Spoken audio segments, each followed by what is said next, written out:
কিন্তু এখানে বিএনপির একটু দোষ আছে। এখন বললে বিএনপির লোকজন অসন্তুষ্ট হবেন। দোষটা হলো বিএনপি যখন তাদের বয়ান ঠিক করলো, তাদের পলিটিক্যাল ন্যারেটিভ ঠিক করলো জামাতকে আক্রমণ করার জন্য, আক্রমণ করাটা কিন্তু জায়েজ। আমি এটা বারে বারে বলি, কোন আক্রমণ করাটা জায়েজ, কারণ হচ্ছে যে জামাতকে হারিয়েই তো বিএনপিকে জিততে হবে, তাহলে আক্রমণ না করার তো কোনো সুযোগ নাই। তো বিএনপির ভুলটা কোথায়? জামাতকে আক্রমণ করতে গিয়ে তারা আওয়ামী ন্যারেটিভে কথা বলতে শুরু করলো। জুলাই সনদ, জামাত বলছে যে এটাকে আইনি কাঠামোয় নিতে হবে, আইনি কাঠামোয় না নিলে তারা কোর্টে যাবে। এনসিপির কথায় বোঝা যাচ্ছে তারা এই সনদের সঙ্গে তারা অনেকটাই দ্বিমত পোষণ করে। আপনি যদি দেখেন, যেটি আপনি বলছিলেন যে জাতিসংঘ বলছে 1400 মারা গেছে, আমরা বক্তৃতায় বলি 2000-এর বেশি মারা গেছে, জুলাই সনদে লেখা আছে 1000 মানুষ মারা গেছে। তো এই যে ধরেন যে গ্রস মিস্টেক, প্রবাসীদের কথা তো উল্লেখই নাই। প্রবাসীদের যে ভূমিকা, রেমিটেন্স বন্ধ করে দিয়ে বা প্রত্যেকটা পদে পদে যে আন্দোলন, কোনো কথাই নেই। তো এবং এই যে সচিবালয়ের যে অবস্থা, বা গতকালই তো ধরেন বিএনপি পন্থী সচিব, একজন সিনিয়র সচিব, তিনি অভিযোগ করলেন উপদেষ্টাদের বিরুদ্ধে, 6-7 জন উপদেষ্টার ব্যাপারে। তো এই অবস্থাতে আপনি কতটুকু নির্বাচন মানে মনে করেন যে হবে? কারণ এনসিপি জামাত কিন্তু একজোট, বিএনপি একদিকে, তারা একদিকে, মানে সব মিলিয়ে যে পরিস্থিতি, মানে আপনি কি আশাবাদী নির্বাচনের ব্যাপারে? বা হ্যাঁ, আমি নির্বাচনের ব্যাপারে আমি আশাবাদী। আমি আশাবাদী নির্বাচন হতে হবে। কেন আশাবাদী আপনাকে বলি আমি, যে এর কোনো আপনার কোনো অল্টারনেটিভ তো নাই।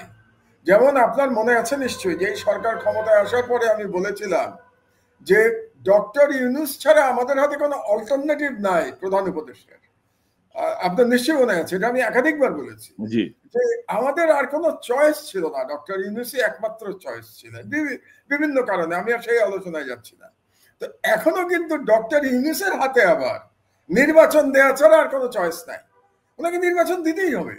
এবং নির্বাচন না হলে দেশে একটা অরাজক পরিস্থিতির সৃষ্টি হবে, এবং তখন কিন্তু ওই ঘোলা পানিতে মাছ শিকার করবার জন্য দিল্লি বসে আছে। কাজেই দেশের স্বার্থে সবাইকে এখন মতবিরোধ বাদ দিয়ে নির্বাচনের দিকে যাওয়া ছাড়া আর কোনো উপায় নাই। এবং আমি মনে করি জামাত, এনসিপি যাই করুক না কেন, শেষ পর্যন্ত তারাও নির্বাচনে আসবে। এবং শোনেন, রাজনীতিবিদদের একটা সুবিধাবাদী কথা আছে, জানেন তো, যে রাজনীতিতে কোনো শেষ কথা নাই। এটা একটা খুব সুবিধাবাদী কথা, আমি নিজে পছন্দ করি না, কিন্তু আমি পছন্দ না করে তো লাভ নাই, আমি রাজনীতিবিদ না। রাজনীতিবিদরা এটা ব্যবহার করেন এবং তারা মিন করেন। তো এনসিপি যে শেষ পর্যন্ত বিএনপির সাথে যাবে না নির্বাচনে, মানে একসঙ্গে, এই গ্যারান্টি কি আপনি দিতে পারেন? আমি তো দিতে পারছি না।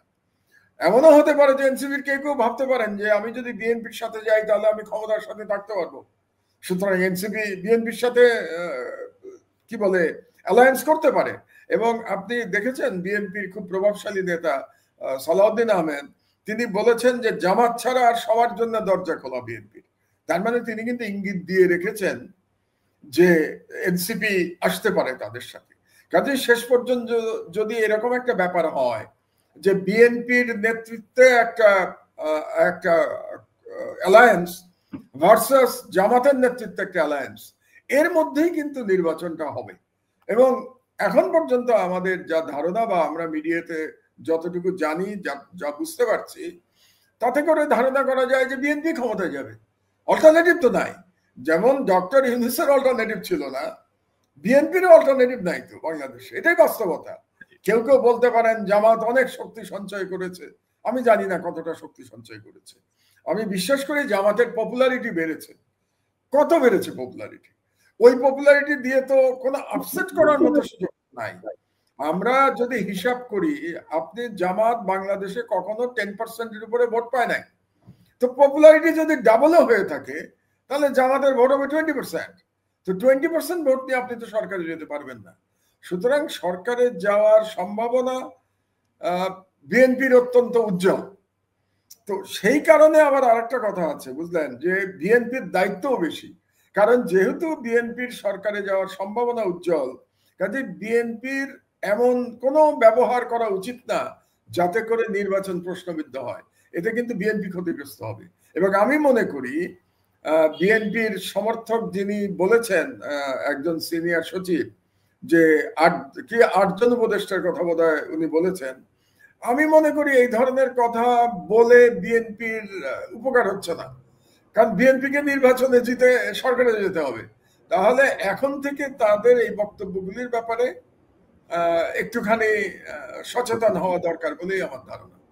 তো আমাদের একটা প্রশ্ন মানুষের মনে, মানে এটা নিয়ে অনেক কথাও হচ্ছে যে বিএনপি জামাত ধরেন গত 16-17 বছর ধরে এটা একটা গালি ছিল আওয়ামী লীগের কাছে, যেখানে যাহাই ঘটুক বিএনপি জামাত, বিএনপি জামাত, বিএনপি জামাত। তো 5ই আগস্টের পরে হঠাৎ করে এই যে বিভাজনটা, মানে ধরেন যে কেউ কাউকে সহ্যই করতে পারতেছে না, মানে জোটবদ্ধ বা ঐক্যবদ্ধ রাজনীতি দূরে থাকুক। এবং ধরেন আমরা অতীতে যেটা দেখেছি বিভিন্ন আসনে সমঝোতার ভিত্তিতে না হলে সেখানে তৃতীয় পক্ষ সুবিধা নেয়, এরকম বহু আসন আছে বাংলাদেশের। তো সেখানে ধরেন একটা সমঝোতা, মানে জোট না, একটা সমঝোতার মাধ্যমে আমাদের নির্বাচনগুলো হতো। তো এই মুহূর্তে ধরেন বিএনপি জামাতের এই যে ধরেন দা কুমড়ো সম্পর্ক, কেউ কাউকে সহ্যই করতে পারতেছে না, এই জায়গাটার আপনি কিভাবে দেখেন? এটা কয়েকটা কারণ আছে। একটা কারণ হলো যে যখন আওয়ামী লীগ দৃশ্যপট থেকে চলে গেল, তখন রাজনীতিতে প্লেয়ার থাকলো কারা? দুটা, বিএনপি এবং জামাত। কারণ এনসিপির কথা যদি আপনি বলেন, তো এনসিপি তো এখনো একটা গ্রোয়িং ইয়াং পলিটিক্যাল পার্টি, যেটাকে বলা যায় ন্যাসেন্ট পলিটিক্যাল পার্টি, মানে এটা হচ্ছে জন্মলাভ করছে এনসিপি। এনসিপি এখনো তো মেজর প্লেয়ার স্টেক হোল্ডার তো হতে পারে নাই এখনো, হয়তো ভবিষ্যতে হতে পারবে। আগামী নির্বাচনের আগে, এই নির্বাচন না, আমি মিন করছি 5 বছর পরে যে নির্বাচন হবে তার মধ্যে হয়তো এনসিপি একটা মেজর স্টেক হোল্ডার হয়ে যাবে। কিন্তু বর্তমানে বা 5ই আগস্টের পরে মেজর স্টেক হোল্ডার ছিল বিএনপি এবং জামাত। এখন সেখানে এক ধরনের প্রতিযোগিতা শুরু হয়ে গেল ডে ওয়ান থেকে। এবং ডে ওয়ান থেকে যে প্রতিযোগিতা শুরু হলো, সেখানে বিএনপি ধরে নিল যে আমাদেরকে নির্বাচনে জিততে হলে জামাত আমাদের প্রতিদ্বন্দ্বী, এবং জামাতও ধরে নিল যে বিএনপিকে হারিয়েই আমাকে জিততে হবে। জিততে মানে ক্ষমতায় যাওয়ার কথা বলছি না, তাদের সিট বাড়াতে হবে, সেটার জন্য বিএনপিকে যেতে হবে, বিএনপিকে হারিয়ে। এবং এই সম্পর্ক ঠিক আছে, এখানে আমি কোনো সমস্যা দেখি না, কারণ দুটা দল যদি থাকে তাহলে এক দল সরকার হবে, এক দল বিরোধী দল হবে, এটা সুস্থ প্রতিদ্বন্দ্বিতা হতে পারত। কিন্তু এখানে বিএনপির একটু দোষ আছে। এখন বললে বিএনপির লোকজন অসন্তুষ্ট হবেন। দোষটা হলো বিএনপি যখন তাদের বয়ান ঠিক করলো, তাদের পলিটিক্যাল ন্যারেটিভ ঠিক করলো জামাতকে আক্রমণ করার জন্য, আক্রমণ করাটা কিন্তু জায়েজ। আমি এটা বারে বারে বলি, কোন আক্রমণ করাটা জায়েজ, কারণ হচ্ছে যে জামাতকে হারিয়েই তো বিএনপিকে জিততে হবে, তাহলে আক্রমণ না করার তো কোনো সুযোগ নাই। তো বিএনপির ভুলটা কোথায়? জামাতকে আক্রমণ করতে গিয়ে তারা আওয়ামী ন্যারেটিভে কথা বলতে শুরু করলো। জামাতকে আক্রমণ করতে গিয়ে তারা আমি বাঙালি, তুমি কে, আমি কে, বাঙালি বাঙালি স্লোগান দেওয়া শুরু করলো। জামাতকে আক্রমণ করতে গিয়ে তারা 1971-এ নিয়ে আসলো, মানে আওয়ামী লীগ যা যা বলতো এক্স্যাক্টলি সেম ল্যাঙ্গুয়েজ পলিটিক্যাল ন্যারেটিভে বিএনপি জামাতকে আক্রমণ করলো। ইটস রং, কারণ ওই ন্যারেটিভ পরাজিত হয়েছে, ওই ন্যারেটিভ বিপ্লবের মাধ্যমে পরাজিত হয়েছে। না হলে তো আওয়ামী লীগই ক্ষমতায় থাকতো এখনো, আওয়ামী লীগ থেকে থাকতো। তো আওয়ামী লীগ হেরে গেছে মানে তো তার ন্যারেটিভও পরাজিত হয়েছে। কিন্তু বিএনপি পরাজিতের ন্যারেটিভ গ্রহণ করলো। এটা কেন করলো এটা বিএনপি ভালো করে জানে। এটা হলো একটা রিজন। সেকেন্ড রিজন হলো, আপনি নিশ্চয়ই খেয়াল করেছেন যে বিএনপি চেষ্টা করলো নিজের আইডেন্টিটি, যেটা জিয়াউর রহমান এবং খালেদা জিয়ার যে আইডেন্টিটি ছিল, ন্যাশনালিস্ট অ্যান্ড প্রো ইসলামিক। বিএনপিকে এভাবেই ধরা হতো যে it's a nationalist and pro Islamic party.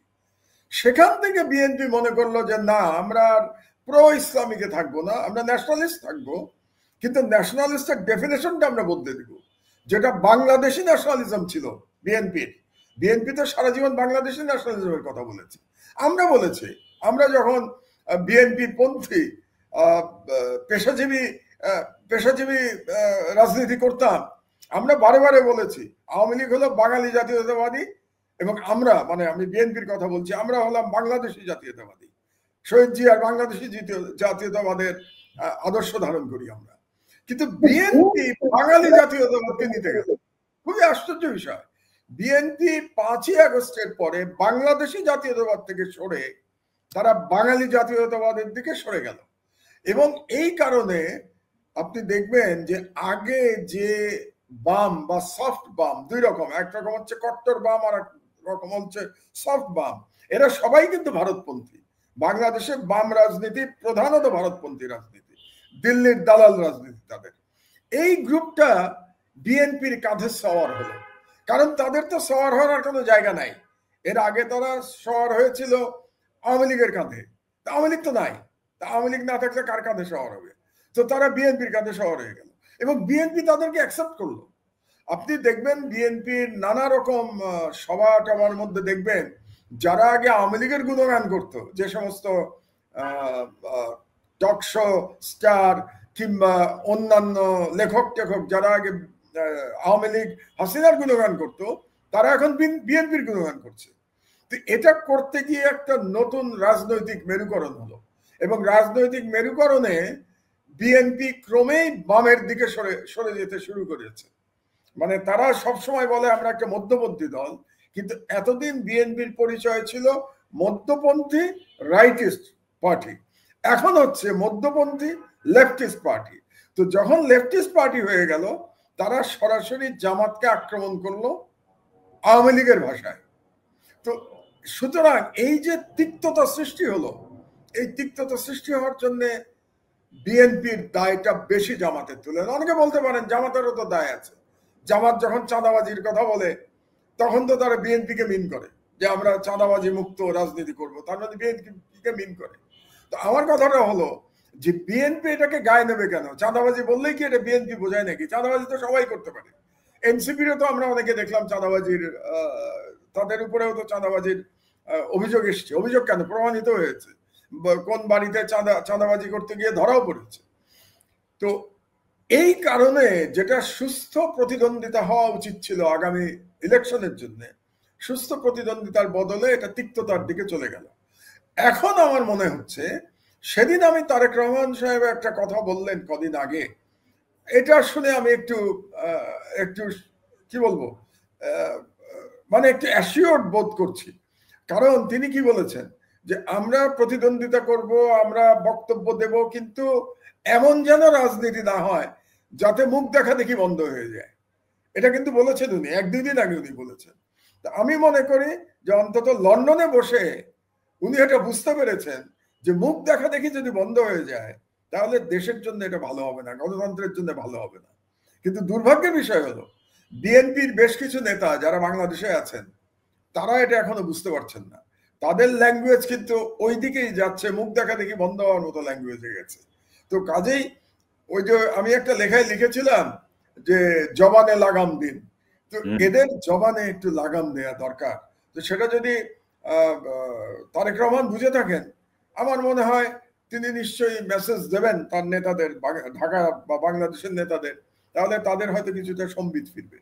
তো এই কারণেই আমার সাজেশনটা হবে, একজন নাগরিক হিসেবে আমার সাজেশন হবে যে বিএনপি জামাত একে অপরের বিরুদ্ধে প্রতিদ্বন্দ্বিতা করুক, তারা ইলেকশনে জেতার চেষ্টা করুক, এবং একদল বিরোধী দল হোক, একদল সরকারি দল হোক, কিন্তু তাদের মধ্যে যেন একটা ওয়ার্কিং রিলেশনশিপ থাকে।